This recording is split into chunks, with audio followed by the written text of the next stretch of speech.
As always, this content is for educational and informational purposes only. It is not legal, financial, or professional advice. Exactly. That is our baseline. We're here to decode the landscape today, not act as your general counsel. Right. So I want you to picture something for a second. Picture a 10-ton diesel chugging, just massive steel drum roller. It's compacting a fresh layer of dirt on some massive highway project. It's a very standard scene. Totally standard. But now picture the cab of that machine. It's completely empty. Which is still wild to think about. It really is. There's no driver. There's no one with a joystick standing on the sidelines holding a remote control either. It is just heavy machinery relying entirely on an artificial intelligence brain to make like hundreds of micro decisions right there in the mud. Yeah, and adjusting in real time. Exactly. And today we are unpacking why that exact scenario is no longer science fiction. I mean, we are witnessing a massive, just sudden wave of physical AI automation hitting the construction industry. And our mission for this deep dive is to basically act as your personal shortcut to understanding why all this capital is flooding in right at this exact moment. Because it is a highly critical moment. And just to set the stage for you, we are pulling from a stack of recent reporting that points to a very distinct shift in the market. It's a huge shift. Right. So we have data from Construction Dive detailing Bedrock Robotics, and they just had a massive fundraise in what they call a, quote, red-hot AI sector. Unbelievable numbers there. Truly. And we're also looking at reporting from Fortune, focusing on Gravis Robotics. They're tackling the construction labor shortage specifically with AI-powered machines. Right. And then we have insights from Pulse 2.0 on a company called Crewline AI, which is automating construction equipment, but starting specifically with autonomous rollers. Okay, let's unpack this, because the sheer amount of money we're talking about here is just staggering. I mean, we're used to seeing construction tech funding go toward like software, right? Oh, totally. For years, it was all software. Right. Things like project management dashboards or, apps that track materials or time cards. But this is completely different. Construction Dive reported that Bedrock Robotics just raised $270 million. Yeah, $250 million. It's nuts. That is $250 million for physical AI.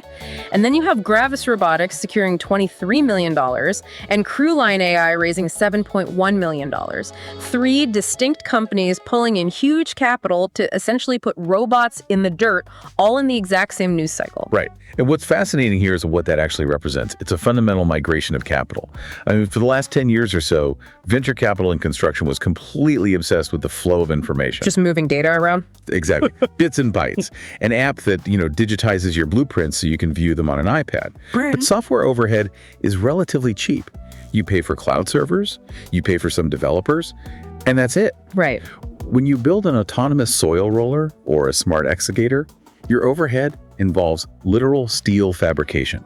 It involves high-pressure hydraulics, complex sensor arrays, and, well, the unforgiving laws of physics. Oh, for sure. Because if an app crashes, right, maybe an invoice goes out a day late, someone's slightly annoyed. Right. But if a 10-ton autonomous machine encounters a software bug on a crowded, muddy job site, you have a massive physical hazard. The stakes are entirely different. They are. And that risk profile is exactly why the funding amounts have to be so astronomical right off the bat. Let's look at the differences in what these companies are actually building, too, because they aren't all doing the exact same thing. Break that down for us. So the $270 million going into Bedrock Robotics, that is what we call foundational capital. That level of funding indicates they are building the underlying spatial intelligence models. The brain, basically. Exactly. They are training an artificial intelligence to understand a chaotic, three-dimensional physical space that is constantly changing. And I would imagine that's incredibly difficult because a construction site isn't some clean, predictable warehouse floor. Oh, it's the opposite of a warehouse. Right. A trench gets dug or, a pile of gravel gets dropped or even just a shadow shifts across the dirt as the sun moves and suddenly the terrain looks completely different to a computer vision camera. And that leads us to how they actually solve that problem. It requires something called sensor fusion. Sensor fusion. Okay, what is that? Well, a standard camera might look at a dark shadow across a dirt road and interpret it as a deep hole. Causing the machine to just slam on the brakes for no reason. Exactly, a false positive. So They fuse the camera data with LiDAR, which shoots rapid laser pulses to measure exact physical distances. Ah, okay. So the LiDAR tells the computer, no, that surface is flat, don't stop, it's just a shadow. That makes a lot of sense. So taking that a step further, with the whole brain of these machines, are companies like Crewline or Gravis building an entire futuristic sci-fi tractor from scratch? No, usually not. Right, because I was thinking, are these companies just building the smart brain that you bolt onto an existing dumb tractor? Or are they building the entire Terminator tractor from scratch? Because building an engine and a chassis from scratch seems incredibly inefficient when, Caterpillar has spent a literal century perfecting it. That's spot on. It is a nervous system transplant. Yeah. That is where a lot of this capital is flowing into the integration layer. The integration layer. The established manufacturers provide the muscles, meaning the diesel engine and the hydraulics. These startups are providing the optic nerve and the frontal lobe. Wow, okay. They're taking a proven, standard, machine-like Crewline AI is doing with soil compactors, right? And outfitting it with those LiDAR sensors, the computer vision cameras, and crucially, edge computing processors. Okay, let's pause and define edge computing for a second, because that feels critical, especially on a remote job site where you don't have good Wi-Fi. It is absolutely critical. Edge computing means the processing power, the actual computer brain, is physically bolted to the machine. So it's not in the cloud? Right. It processes the data right there on the quote-unquote edge of the network. Because when a machine is slipping in wet clay and needs to adjust its torque instantly, it cannot wait to send a 5G cellular signal to some cloud server in California and wait for instructions to bounce back. The lag would be dangerous. Exactly. The intelligence has to be completely local. Which totally explains the massive capital requirements to develop all this hardware. But here is where we need to look at the other side of the equation. The demand side. Right. We see the supply of capital, hundreds of millions of dollars flowing to Bedrock, Gravis, and Crewline. But why is the demand suddenly there right now? That's the million-dollar question. I mean, why are contractors willing to adopt this today when, 5 years ago, this would have been considered an experimental, high-risk PR stunt? What actually changed the math for them? The math changed because the underlying economic foundation of the construction industry is literally cracking under the weight of labor dynamics. Our sources highlight a brutal reality here.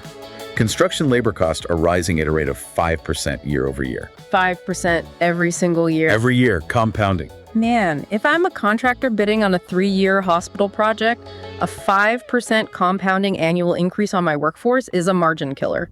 You just can't absorb that in a fixed bid. You can't. It fundamentally breaks traditional bidding models. Right. But even beyond the rising cost of the worker, it is the absolute scarcity of the worker. You just aren't there. Right. The reporting from Fortune regarding Gravis Robotics zeroes in on this specific issue. We have a structural, severe labor shortage in heavy industry. So it's not just about wages. No. It doesn't matter if your CFO approves the budget to pay an operator $50 an hour if that operator literally does not exist in the local labor pool. Projects are stalling, not because of lumber or steel shortages like we saw during the supply chain crisis, but because there are empty seats in the cabs of the machinery. So it's an environment of pure, absolute urgency. Utter desperation in some markets, yeah. But wait, here's where it gets really interesting to me. Let me formulate a theory here. Okay, let's hear it. Is the 5% year-over-year labor hike really the main catalyst making us desperate enough to buy robots?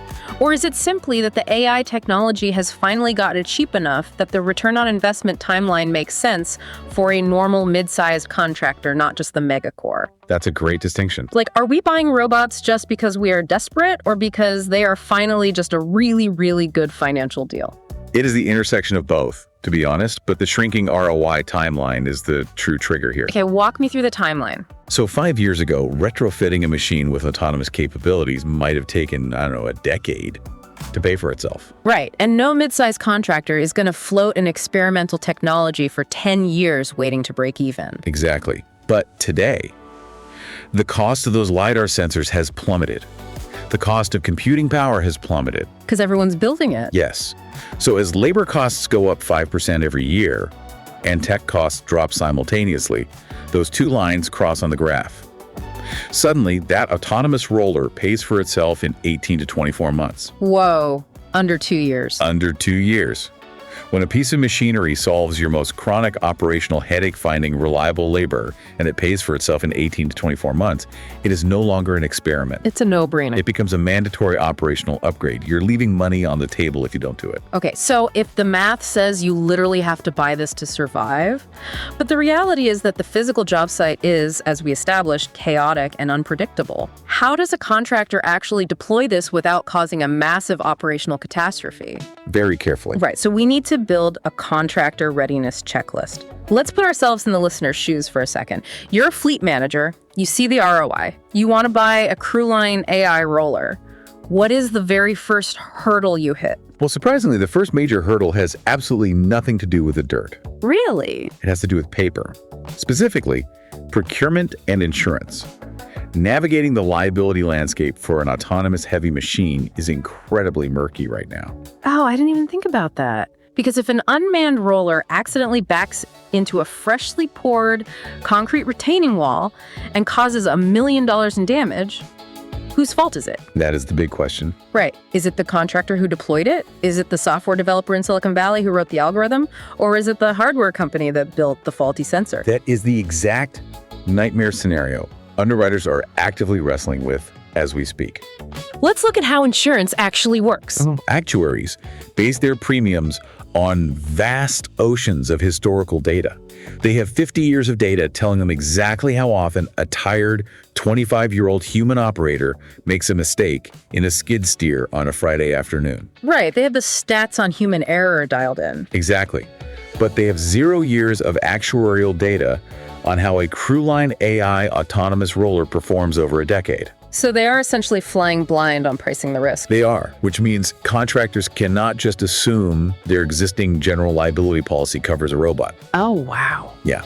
If your policy is written with the assumption that a human is sitting in the cab and an incident occurs while that cab is empty, your claim could be entirely denied. You are fully exposed. It's terrifying for a business owner. It is. You have to work with specialized brokers to draft bespoke policies that explicitly account for unmanned autonomous operations. You can't just wing it. Okay, so that brings up the next item on our checklist, the vendor interrogation. Because if I'm a contractor and I've sorted the insurance, I'd still be absolutely terrified of buying a $2 million paperweight. Naturally. So I imagine my vetting process shouldn't be about how smoothly the machine operates on a dry, sunny Tuesday on a test track. It needs to be a failure simulation, right? I want to know exactly how it breaks. Yes. That is exactly the mindset you need. You have to aggressively interrogate their edge cases. Give me an example of an edge case. So, when you sit down with a vendor like Gravis Robotics, you don't ask about their top speed or their fuel efficiency. You ask, what is the fail-safe protocol if the primary LiDAR gets covered in wet clay? Right. Or if the edge computing processor loses its GPS fix because we are digging deep in an urban canyon surrounded by skyscrapers, does the machine freeze or does it try to guess? Exactly. Does it just stop or does it start spinning in circles? You need to know. And more importantly, how easily can a human operator take manual remote control to get it out of the way if it does freeze? Yes, the override. You are buying this for autonomy, but you need an ironclad manual override system because the technology has to integrate into the messy, imperfect reality of your specific daily operations, not just a pristine testing track. Okay, so let's shift to the human element here, because introducing this to the workforce seems incredibly delicate. It's a minefield. It really is. I mean, if you bring an autonomous compactor onto a fully unionized site, what happens? It feels a bit like introducing a self-checkout lane at a grocery store, but with way higher stakes. Much higher stakes. Right. Do you retrain the heavy machinery operator to fix the robot, or do you brace for a massive strike? Workforce integration is the single most sensitive part of this entire transition. I mean, history shows us that if management simply drops automation onto a job site without consultation, the pushback is fierce and immediate. Of course it is. People are protecting their livelihoods. Exactly. So the contractors who are successfully piloting this wave of physical AI are actually removing the word replacement from their vocabulary completely. Okay, so what are they saying instead? The strategy revolves around two concepts: upskilling and fleet multiplication. I like the sound of that. Let's break down fleet multiplication. What does that actually look like for the worker on the ground? So imagine a veteran operator. For 20 years, They have sat in the cab of a compactor for 10 hours a day, breathing in diesel exhaust, enduring constant whole body vibration, and just battling fatigue. It's hard physical labor. Very hard. With fleet multiplication, that same veteran operator is moved out of the dirt and into a climate-controlled trailer at the edge of the site. Oh, nice. Yeah. And they are now sitting in front of a bank of monitors overseeing the telemetry of 3 or 4 autonomous compactors simultaneously. Wait, and by telemetry, we mean the real-time data stream, right? Like the speed, the vibration density, the exact GPS coordinates of where the machine is rolling? Correct. The machines are doing the physical rolling, but the human is providing the judgment. That makes sense. Because a veteran operator knows exactly how the dirt is supposed to look and feel when it reaches the right compaction level. The AI might read the sensor data, but the human acts as the ultimate systems manager. Right. You are utilizing their deep 20-year domain expertise, but you are completely removing the physical toll on their body, which completely flips the script on the union negotiation, doesn't it? I mean, proactive contractors can sit down with labor leadership and say, look, we aren't trying to eliminate your jobs. We are trying to extend the careers of your aging operators by 10 years by taking them out of a physically destructive environment. Precisely. And you're making the site drastically safer overall by removing human error from the heavy machinery movement. It elevates the operator from a manual labor job to a highly skilled technical role. That's a great spin, but let's play devil's advocate for a moment here. Always. Let's say a contractor is listening to this deep dive right now. They hear about the lack of actuarial data for insurance. They hear about the intense vendor interrogations regarding edge case fail-safes and the super delicate union negotiations required to pull off this fleet multiplication stuff. Sounds like a lot of work. Right. They might think, you know what? That sounds exhausting. I have enough problems just trying to pour concrete on time. I'm going to sit on the sidelines, let the mega corporations figure out the software bugs, let the insurance market stabilize, and I'll jump in 5 years from now when it's all plug and play. A very common sentiment. So why is waiting a dangerous strategy? Because the cost of waiting is rapidly eclipsing the friction of implementation. And to really frame this dynamic, we have to look at the market intelligence provided by Smart Business Automator. Okay, tell me about their data. Well, their market intelligence tracks the real-world deployment of these exact autonomous machines across the entire industry. And it shows a very distinct adoption curve forming right now. So what does this adoption curve tell us about the contractor who decides to just, wait it out? It tells us they're risking permanent obsolescence in their bidding process. The first movers who are adopting autonomous equipment today are establishing entirely new baseline costs for site work. New baseline costs. Think about it. If your competitor has successfully integrated 3 of Crewline AI's autonomous rollers, managed by one operator in a trailer, their earth-moving labor costs might be 30% lower than yours. Wow, 30%. Easily. So when you both bid on the foundation work for a new high school, you literally cannot match their price without taking a huge financial loss. You're just out of the game. You are. The market intelligence from Smart Business Automator clearly indicates that these early adopters are locking in long-term pricing advantages that traditional fleets simply cannot compete with. I hear that. I really do. But let me push back with the classic tech industry counter-argument here. Okay, bring it on. Doesn't the first mover also pay a massive first mover tax? Sure. I mean, they're the ones paying premium prices for the brand new hardware. They're the ones suffering through some random software update that freezes their excavator in the middle of a Tuesday. And they are paying the higher specialized insurance premiums while the actuaries catch up. So why shouldn't a contractor just be a fast follower?